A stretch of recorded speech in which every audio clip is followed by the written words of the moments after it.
Bafana bakithi, namhlanje sesikhumbuzo senkosi enkulu eyaqala lo mNazaretha ukukhombela isitimela samaMpondo, ingudlangudlana eyagudla iy'ntaba zomkhambathi. Bafowethu, kusho embakayenzanga le nto nje ngabe sikuphi nje. Namhlanje sikhumbula ubabamkhulu.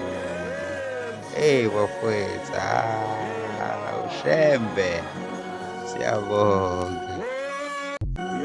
Yebo phela sikhumbula lo shembe lo wahlangana nomoya kaNkulunkulu owawuyithume phezu kwentaba eNhlangalase.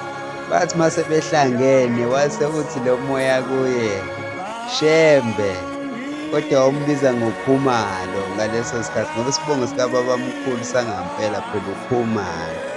Wase ethi kusuka namhlanje wena useyena uKhumalo, usuwuShembe.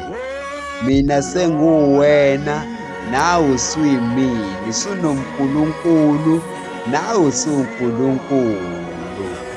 Yonke into oyoyisho ngomlomo wakhe iyokwenzeka, iy'lwane, imvelo, yonke into esemhlabeni iyokukhothamela.